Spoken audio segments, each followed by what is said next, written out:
Operation Epic Fury. The U.S. has already unleashed an unprecedented aerial assault on Iran's dictatorial regime. But incredibly, America still has much more firepower left in the tank. Now, it's deployed something Iran desperately hoped it would never see in its skies. An aircraft hitting so hard it must feel like the end of the world for the regime. The A-10 Warthog has been officially unleashed, and it's ready to support every aspect of America's Operation Epic Fury. Much of what we're learning comes from a recent post on X. On March 15th, U.S. Central Command, or CENTCOM, published a series of pictures on X with a caption that made it clear the A-10, known by its fearsome nickname, the Warthog, is now being deployed against Iran. The U.S. Air Force A-10 Thunderbolt II received fuel in flight while supporting Operation Epic Fury.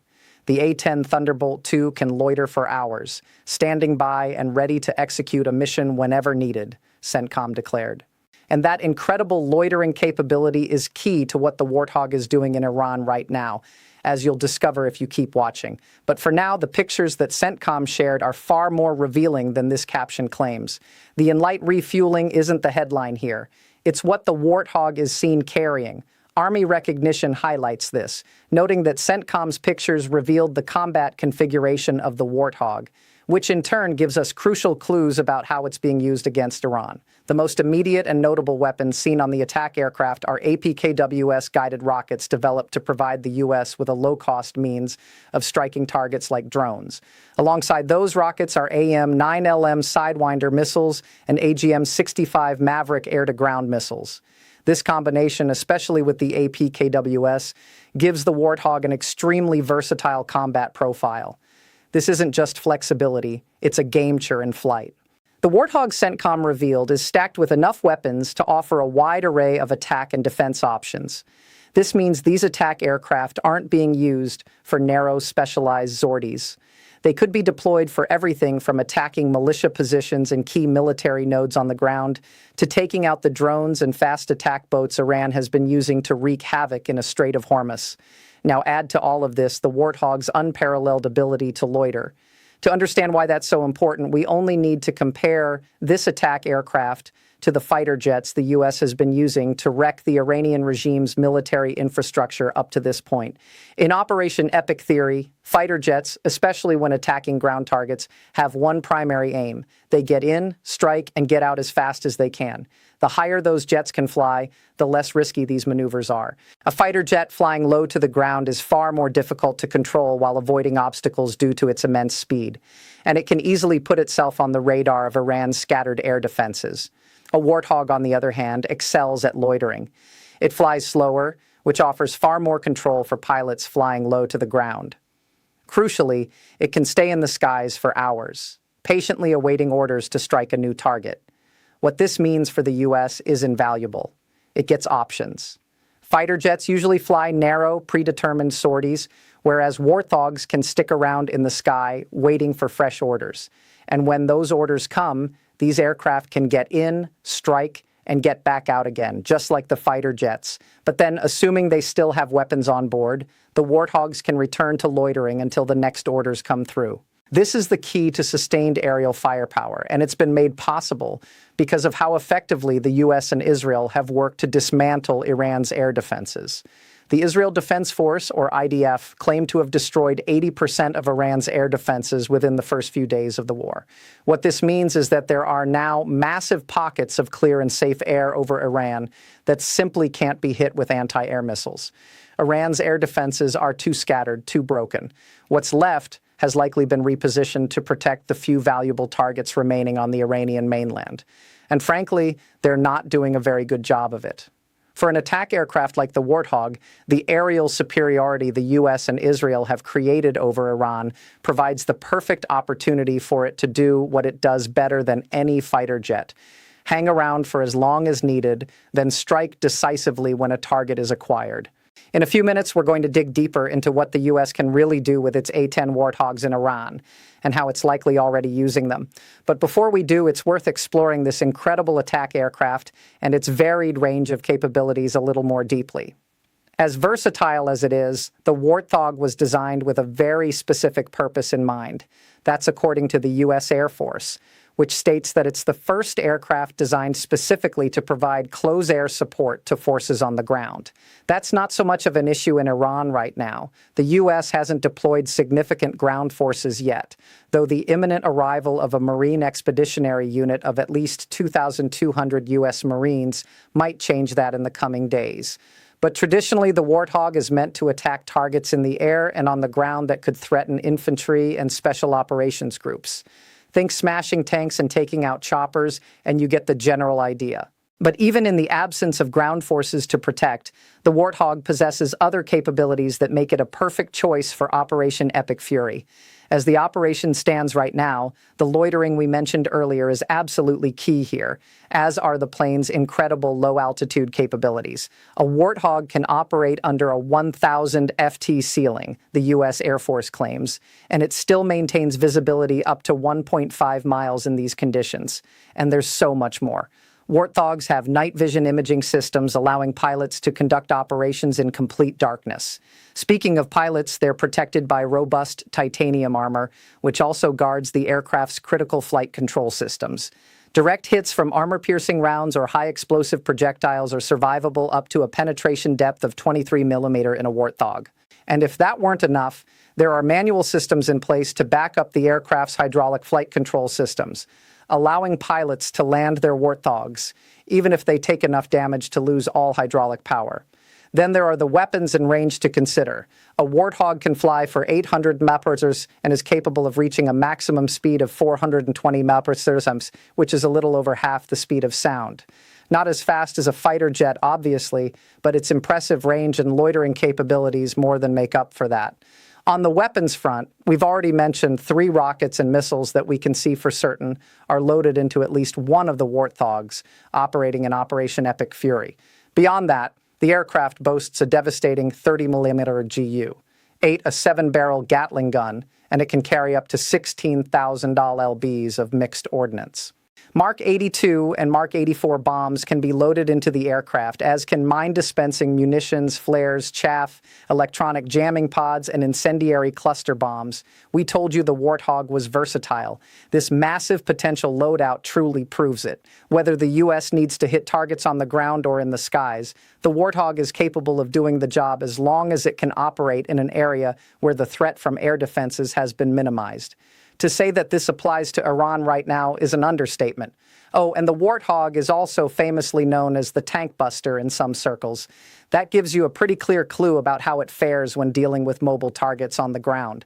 And though Iran hasn't had much reason to use any of the 2,075 tanks or 75,939 vehicles it has in its stockpiles for global firepower, it's certainly reassuring for the U.S. to know it has the Warthog in its arsenal if it ever does put boots on the ground. But right now, supporting ground forces isn't what the Warthogs in Iran are doing. Loiter and destroy is the goal. And there are several key targets that America's A-10s can strike. But before we dig deeper into that, a quick message: you are watching The Military Show. If you haven't subscribed yet, now is the perfect time to hit that button so you never miss a video. Now, we've spoken a lot about what the Warthog can do, along with hinting at some potential uses for the aircraft in Iran. Let's dig into how the U.S. might be using the A-10 as we speak. The first potential use might sound strange, but it's also the perfect example of the versatility that comes with the Warthog. Right now, the U.S. may be using an attack aircraft some call the tank buster to protect littoral combat ships in the Strait of Hormuz and the wider Persian Gulf. That's another task the A-10 isn't specifically built to execute, but it is capable of doing anyway. How do we know? On February 9th, the War Zone revealed that CENTCOM published photographs showing a Warthog conducting exercises with the USS Santa Barbara, a littoral combat ship currently deployed in the Persian Gulf region. The idea behind this exercise seems to have been to ensure the Warthog could protect the USS Santa Barbara from threats as it hunted for mines in the Gulf region. And this is a very important capability considering what Iran is trying to do in the Strait of Hormuz right now. That single waterway through which about a fifth of the world's seaborne oil and gas sales pass is currently being used as leverage by Iran. We'll explain a few of the methods Iran is using and how the A-10 could counter them in a few minutes. But on the mine-laying front, Iran has threatened several times to lace the Strait of Hormuz with mines in what is a clear attempt to stop the world's commercial tanker and container traffic from passing through. By March 10th to 11th, CNN was reporting that its sources close to U.S. intelligence were stating that Iran was starting to lay its mines, with a few already having been placed in the days leading up to the report. A few days later, Reuters reported on comments made by U.S. Secretary of Defense Pete Hegseth, who said there was no clear evidence that Iran had mined the Strait of Hormuz. We have contradicting information here, but it's clear that mines in the waterway are a significant concern for the U.S. And if they are already there, there'll be a problem that literal combat ships with mine-clearing capabilities will need to handle. Enter the A-10. If the exercise reported on by TWWZ shows us anything, it's that the U.S. is confident in the Warthog's ability to deal with drones, fast boats, and other threats Iran might deploy to stop American mine-clearing ships from doing their vital work. And again, the Warthog's loitering capabilities come into play. The aircraft can stay in the air long enough and fly low and slow enough to be capable of instantly responding to incoming threats to America's mine-clearing ships. Drones and fast boats are two key problems that the A-10 can solve. But before we get into why that is, beyond the Warthog protecting American mine clearers, we also can't ignore the possibility that the U.S. is using its A-10s for more offensive purposes. The Warthog is a standoff precision machine. Army recognition makes that point and uses the AGM. 65 Mavericks we saw loaded onto the Warthog in the CENTCOM photograph as proof. These missiles allow the Warthog to hit tanks and armored vehicles, sure, but they can also hit other crucial targets on the ground, such as Iran's air defenses and its logistical assets, including fuel sites and transport infrastructure. We're going to use that word again, loiter. What the U.S. has in the A-10 is an aircraft that can hang around in safe airspace and can fire on ground targets from range as soon as those targets are identified. And it's not just ground targets that Iran has to worry about the A-10 tackling. Back in 2019, the national interest made the bold claim that the U.S. could use its Warthogs to destroy Iran's navy. It points to a mock exercise conducted in the waters near Florida back in 2017 as an example of why, as the slow-moving Warthog trained to simulate attacks on literally dozens of boats in Chakahachi Bay. This sort of exercise comes back to what we were talking about with the U.S. mine-clearing vessels a couple of minutes ago. Time and time again, the A-10 has been tested and proven to be the perfect standoff aircraft for dealing with naval threats up to and including small fleets of patrol ships and fast boats that a country like Iran might send out to threaten America's large warships. So what the U.S. has here is a plane that can contribute to the ongoing destruction of Iran's military infrastructure on the mainland and take out naval assets at sea.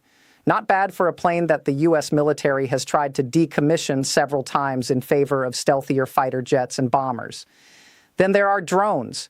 One of the few threats Iran continues to pose against the U.S. as well as against commercial ships trying to sail through the Strait of Hormuz is its drone arsenal. Iran is the home of the Shahed drone, which you may recognize as the type of drone Russia has been launching at Ukraine in their thousands over the last few years. Naturally, Iran has been deploying these drones against the U.S., albeit at a far lower rate than expected. Iran's drone attacks are reportedly down 95% from the first days of Operation Epic Fury, though that still means it's sending plenty of Shaheds into the sky.